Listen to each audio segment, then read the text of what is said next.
Welcome back to my channel guys. कैसे हैं आप सब लोग? उम्मीद करता हूं आप सभी लोग बहुत ही अच्छे होंगे।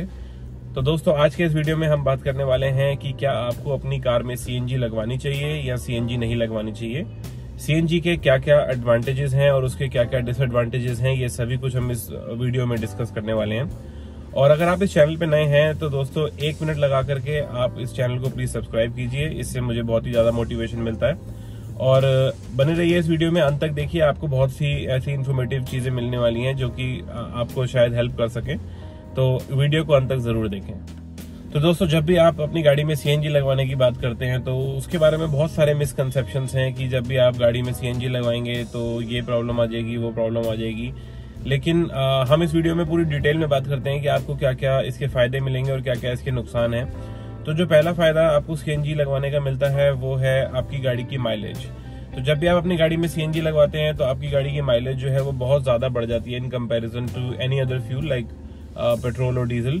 तो अगर आप सीएनजी पे गाड़ी चला रहे हैं तो आपको बहुत ज्यादा माइलेज मिलती है, लेकिन इतनी माइलेज आपको पेट्रोल और डीजल पे नहीं मिल पाती है। और दोस्तों, अगर इसके दूसरे एडवांटेज के बारे में बात करें तो वो है सीएनजी की fuel cost in comparison to petrol और डीजल। अगर आप पेट्रोल और डीजल के प्राइसेस से सीएनजी के प्राइस को कंपेयर करें तो उसके प्राइसेस बहुत कम है सीएनजी के। और जिस तरीके से पेट्रोल और डीजल के प्राइसेस डे बाय डे बढ़ रहे हैं तो उस हिसाब से सीएनजी की इंपॉर्टेंस जो है वो मार्केट में बहुत ज्यादा बढ़नी शुरू हो गई है। और जो हमारे सिटी के यूजर्स हैं जो अभी तक सीएनजी कार्स पे नहीं आए हैं, वो या तो मोस्टली सीएनजी कार्स पे स्विच होने की सोच रहे हैं या बहुत से लोग ऐसे हैं जो स्विच कर भी चुके हैं। तो इसकी जो चीप फ्यूल कॉस्ट है और इसकी जो माइलेज है वो आपकी जो डेली रनिंग है उसकी कॉस्ट को बहुत ज्यादा कम कर देती है। और अगर आप 30 से 40 किलोमीटर गाड़ी अपनी डेली चलाते हैं, ऑफिस जाते हैं, ऑफिस से घर आते हैं, तो एक साल के अंदर ऑलमोस्ट आप 35 से 40 हजार रुपए सेव कर लेते हैं। और अगर आप उस गाड़ी को 10 साल तक चलाते हैं तो एक बहुत ही अच्छी सेविंग अमाउंट हो जाता है। करीब आप 3 से 4 लाख रुपए जो है सेव कर लेते हैं, जो कि छोटा अमाउंट नहीं, काफी अच्छा अमाउंट है।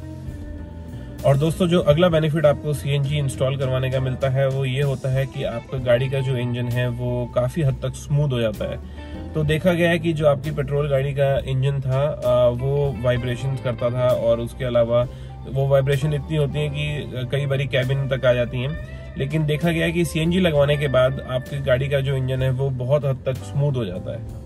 और दोस्तों, जो अगला बेनिफिट होता है आपको सीएनजी लगवाने का वो ये होता है कि जो सीएनजी फ्यूल है वो एनवायरनमेंट फ्रेंडली है और इसके जो पोल्यूटेंट्स है वो बहुत ही कम होते हैं। और यही कारण है कि जो गवर्नमेंट भी है वो इसको काफी हद तक प्रमोट करती है। तो दोस्तों, ये थे सीएनजी लगवाने के सारे प्लस पॉइंट्स। और अब बात करते हैं उन माइनस पॉइंट्स के बारे में या उन कॉम्प्रोमाइजेस के बारे में जो कि आपको सीएनजी इंस्टॉल करवाने के बाद फेस करने पड़ते हैं।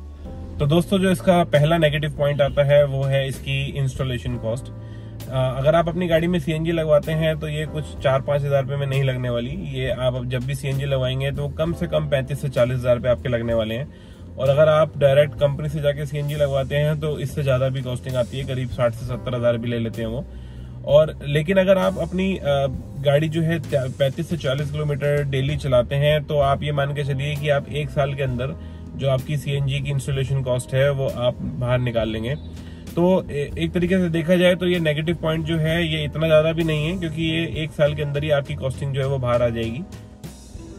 और दोस्तों, इसी के साथ मैं आपको एक चीज और बताना चाहूंगा कि आप जब भी अपनी गाड़ी में सीएनजी लगवाते हैं तो उसको अपनी गाड़ी की आरसी पे और इंश्योरेंस पे जरूर चढ़वा लें, क्योंकि अगर कल को खुदा ना खास्ता इन फ्यूचर कोई भी छोटा मोटा क्लेम आता है तो जो इंश्योरेंस कंपनी है वो आपका क्लेम रिजेक्ट भी कर सकती है, ये कह के कि आपने जो सीएनजी लगवाई है वो बाहर से लगवाई है या फिर आपने जो है इलीगल तरीके से लगवाई है।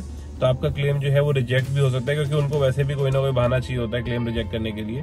तो मेक श्योर करें कि जब भी आप सीएनजी लगवाते हैं आप उसको अपनी गाड़ी की आरसी पे और इंश्योरेंस पे जरूर चढ़वा लें। तो दोस्तों, जो अगला नेगेटिव पॉइंट आता है सीएनजी लगवाने का वो आता है आपकी गाड़ी का बूट स्पेस। जब भी आप अपनी गाड़ी में सीएनजी लगवाते हैं तो या तो आपकी गाड़ी का बूट स्पेस बिल्कुल खत्म हो जाता है या फिर बहुत ही कम बचता है। जैसे कि अगर बात करें एंट्री लेवल हैचबैक की, जैसे कि i10 हो गई या फिर ऑल्टो हो गई या फिर सिलेरियो हो गई, अगर इन गाड़ियों की बात करते हैं तो इसमें तो बूट स्पेस बिल्कुल बचता ही नहीं है। और अगर हम थोड़ी सी बड़ी गाड़ी की बात करते हैं तो उसमें जो थोड़ा बहुत बूट स्पेस बचता है जिसमें ज्यादा सामान नहीं आ सकता। तो अगर आप कहीं पे बाहर जा रहे हैं, जैसे कि अगर आप 4-5 बंदे बाहर जा रहे हैं और आपको लगेज रखने के लिए जगह चाहिए, तो वो आपको कॉम्प्रोमाइज करना पड़ेगा, वो आपको स्पेस नहीं मिलता अगर आप एक बार सीएनजी इंस्टॉल करवा लेते हैं तो दोस्तों अगर इसकी नेक्स्ट डिसएडवांटेज के बारे में बात करें तो वो होती है आपकी गाड़ी का पिकअप और परफॉर्मेंस। जब भी आप अपनी गाड़ी में सीएनजी इंस्टॉल करवाते हैं तो आपकी गाड़ी का जो पिकअप है वो थोड़ा सा कम हो जाता है, और अगर आप बहुत टाइम से पेट्रोल पे गाड़ी चलाते आए हैं तो वो आपको तुरंत ही पता चल जाएगा कि आपकी गाड़ी का जो पिकअप है वो कम हो गया है। एटलीस्ट 10 से 15% का तो फर्क आता है आपकी गाड़ी के पिकअप में, लेकिन ये इतना ज्यादा भी नहीं है, क्योंकि अगर हम बात करें इसकी जो बेनिफिट्स हैं और जितना पैसा आप इसके अंदर बचाएंगे तो उसके आगे इतनी बड़ी डिसएडवांटेज भी नहीं है।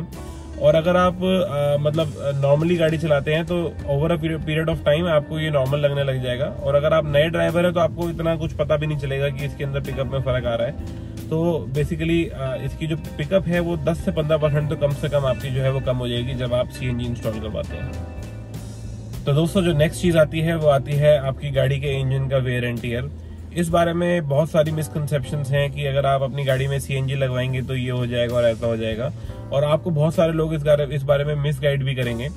तो इस चीज को समझने के लिए आपको एक छोटी सी चीज समझनी पड़ेगी कि हर एक फ्यूल का एक इग्निशन टेम्परेचर होता है जिसपे वो बर्न करता है गाड़ी के इंजन को पावर देने के लिए।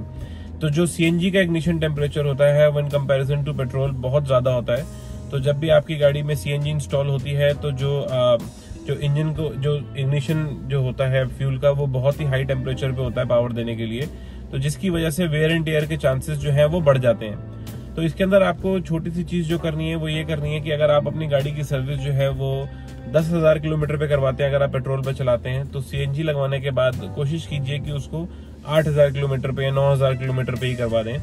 और जब भी आप अपनी गाड़ी की सर्विस करवाते हैं उसके अंदर अपनी गाड़ी का जो कूलेंट है वो चेंज करवा दें।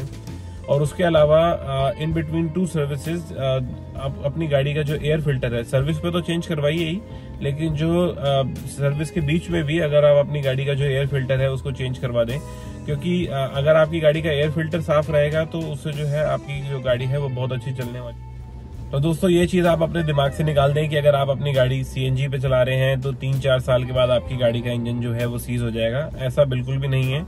अगर आप अपनी गाड़ी को वेल मेंटेन रख रहे हैं, अगर आप सर्विस टाइम पे करवा रहे हैं और ये सारी चीजें जो पॉइंट्स मैंने बताए हैं आप इनको फॉलो कर रहे हैं, तो आपकी सीएनजी कार भी बहुत अच्छी चल सकती है। इसके अंदर ऐसा कोई भी दिक्कत नहीं आने वाली है। तो दोस्तों जो इसकी नेक्स्ट डिसएडवांटेज आती है वो है इसकी अवेलेबिलिटी। अगर हम बात करें सीएनजी की अवेलेबिलिटी की, तो अगर कुछ मेट्रो सिटीज की या कुछ बड़ी सिटीज की बात करें तो वहां पर तो इजीली अवेलेबल हो जाती है, लेकिन कुछ सिटीज ऐसी भी हैं जहां पर अभी तक सीएनजी अवेलेबल नहीं है, या फिर अगर अवेलेबल है भी तो 1 या 2 सीएनजी पंप है पूरी सिटी के अंदर। तो अगर आप लॉन्ग रूट पे जा रहे हैं, अगर आप चाहते हैं कि आप पूरा रूट सीएनजी पे कवर करें, तो ये पॉसिबल नहीं हो पाता उस केस में।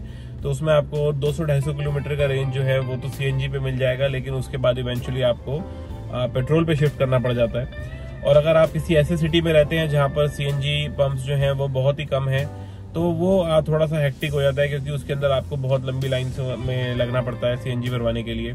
तो उसके अंदर आप अपना थोड़ा सा स्केड्यूल मैनेज कर सकते हैं, अगर तो करिए, क्योंकि उसके अंदर ये है कि अगर आप दिन में नहीं जा रहे, आप रात को जाकर के सीएनजी फुल करवा लें जिस समय में इतनी ज्यादा भीड़ नहीं होती है। तो अगर आप ऐसे मैनेज कर सकते हो तो आप कर सकते हैं, क्योंकि इसके अंदर आपको काफी अच्छी माइलेज और काफी लो रनिंग कॉस्ट मिलने वाली है। तो दोस्तों इस वीडियो को देख करके आपको ये समझ आ गया होगा कि सीएनजी के क्या क्या एडवांटेजेस हैं और सीएनजी के क्या क्या डिसएडवांटेजेस हैं। आपको सीएनजी अपनी गाड़ी में लगवानी चाहिए या आपको सीएनजी अपनी गाड़ी में नहीं लगवानी चाहिए। तो अगर आपके इससे रिलेटेड कोई भी अगर आपके कुछ सवाल हैं तो आप मुझसे कमेंट सेक्शन में पूछ सकते हैं, और मैं कोशिश करूंगा कि मैं जल्द ही उसका आंसर करूं। तो अगर आप वीडियो को यहाँ तक देखा है, अगर आपको वीडियो पसंद आई हो तो वीडियो को लाइक करें, शेयर करें और चैनल को सब्सक्राइब करना ना भूलें। तब तक के लिए जय हिंद, जय भारत।